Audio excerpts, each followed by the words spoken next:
올 여름 폭염 피해가 참 극심합니다. 지난 4일 경기도 여주시 기온이 40도까지 치솟았습니다. 올해 평균 열대야는 12일로 사상 최악의 폭염을 기록한 2018년을 뛰어넘었다고 합니다. 질병청에 따르면 올해 누적 온열 질환자는 1690명입니다. 지난해 같은 기간보다 44명이 많습니다. 지난 주말에만 5명이 숨지는 등 올해 들어 폭염 사망자도 14명이나 됩니다. 폭염에 폐사한 가축도 25만 8천여 마리에 이르고 수온 상승으로 양식장 피해도 심각합니다. 이렇게 기록적인 폭우와 폭염으로 밥상 물가도 치솟고 있습니다.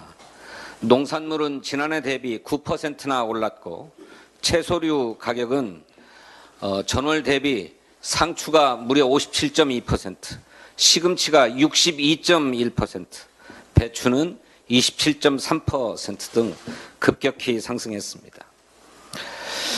앞으로도 폭염 재난이 지속될 전망인 만큼 당국은 피해 예방에 만전을 기해야 합니다. 특히 전기요금이 무서워서 에어컨, 선풍기를 켤 엄두도 내지 못하는 에너지 빈곤층과 야외 노동자에 대한 특단의 안전대책이 아주 절실합니다. 민주당은 어제 농수산물 유통 및 가격안정법 개정안을 비롯해서 양곡관리법과 한우산업지원법 등 개정안을 당론으로 채택했습니다. 농수산물 가격 불안정에 따른 농어가와 소비자 피해를 방지하기 위한 법안들입니다. 지난달 25일에는 기후재난에 따른 농가와 어가의 피해 구제를 위해서 농업재해대책법과 농업재해보험법 개정안도 당론으로 채택한 바 있습니다. 민생회복지원특별법, 또 노란봉투법 등 민주당은 민생 입법에 늘 총력을 다해왔습니다. 야당도 이렇게 벼랑 끝에 놓인 민생 위기에 진심이고 총력인데 정부 여당은 뭘 하고 있습니까? 중독이 되다시피 한 거부권 행사로 민생을 말려주기려 하고 있습니다. 여당의 새 지도부가 이제라도 민생 경제 회복에 나서줄 것을 요구합니다. 마침 어제 국민의힘 한동훈 대표가 폭염기에 취약계층 전기료를 감면하자 하는 법안을 여야가 민생 법안으로 협의하자고 제안했습니다. 꼭 전기료뿐이겠습니까마는 그럽시다.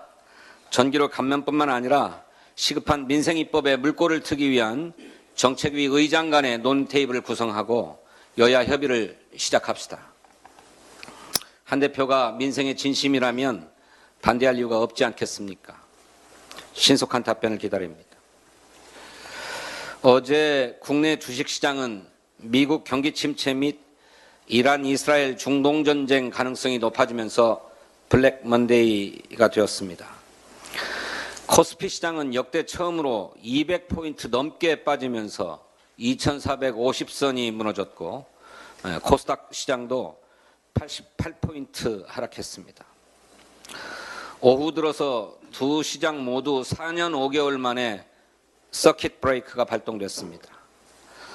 지난 금요일 이후 거래일 이틀 동안에만 시가총액 330조 원이 증발했다고 합니다. 그런데도 대통령과 대통령실은 전혀 비상하지 않은 것 같습니다. 지난주에 발표된 미국 실업률 상승과 중동 지역 긴장감 고조는 예견된 상황들이었습니다. 그런데도 대통령실은 어제 긴장감을 갖고 24시간 시장 동향을 모니터링하고 필요시 컨틴전시 플랜에 따라 긴밀하게 대응할 것이라고 밝혔습니다. 시장은 이미 비상 상황인데 필요하면 대응하겠다니 인식이 참으로 안일하기 짝이 없습니다. 윤석열 대통령은 이런 비상시국에도 여름 휴가를 떠났습니다. 1,400만 개미 투자자들이 이렇게 위급할 때 대통령은 대체 어디에 있습니까? 윤석열 대통령이 직접 대응책 마련에 나서기를 바랍니다. 전문가들은 미국 경기가 침체 초입에 있으며 최근 나타난 미국 주식시장의 하락은 이제 시작됐다고 보는 게 타당하다, 이렇게 지적하고 있습니다. 이스라엘에 대한 이란의 공격이 현실화될 경우에는 우리의 지정학적 리스크가 확대되면서 국내 주식시장의 급락이 재발할 가능성도 크다고 합니다. 중동과 동아시아를 잇는 원유 운송로 안전 확보와 금융시장 불안이 실물 경제로 전이될 가능성을 차단하기 위한 정교한 대응책 마련이 시급합니다. 대통령이 직접 비상대응 체계를 지휘하고 민생 안정을 위한 컨틴전시 플랜이 즉각 가동될 수 있도록 나서줄 것을 촉구합니다. 하나 더 말씀드리겠습니다. 지난 8월 1일 인천 서구의 대형 아파트 지하주차장에서 전기차 화재가 발생했습니다. 전기차 한 대 불길로 차량 40여 대가 전소되는 등 피해가 발생했고 입주민들의 일상도 마비되었습니다. 주민 22명이 병원에 입원했고 480여 가구는 나흘째 전기와 수도 공급이 끊겨서 무더위에 큰 불편을 겪고 있습니다. 일부 주민은 임시 거주시설에 머물러야 하는 그런 형편이기도 합니다. 그런데도 화재 진압에 8시간 20분이나 소요된 이유는 전기차 배터리의 특성상 나타나는 열폭주 현상 때문이었다고 합니다. 특히 지하 주차장은 소방차 진입이 어려워서 화재 진압에 취약했습니다. 요즘 지어지는 대부분의 신축 아파트는 지상에 주차장이 없고 모두 지하 주차장 아닙니까? 앞으로도 이런 사고는 얼마든지 재발될 우려가 높습니다. 이번 화재로 국민의 전기차에 대한 두려움, 전기차 포비아 현상이 심화되고 있다고 합니다. 2018년 3건이던 전기차 화재가 2022년에는 43건, 작년에는 72건까지 증가했습니다. 전기차 화재 예방 및 피해 최소화를 위한 안전 기준과 관련 규제를 강화해야 합니다.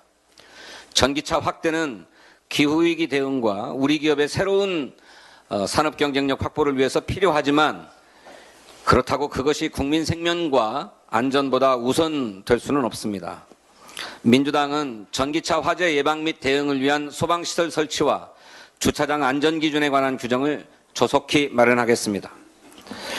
기존 아파트의 경우 친환경 자동차 충전시설 및 지정 주차구역의 지상 설치를 유도하고 지상 주차장이 없는 공원식 신축 아파트에 대해서는 소방 차량 등의 진입에 지장이 없도록 주차장법과 주택법 등 관련 법안도 개정하겠습니다.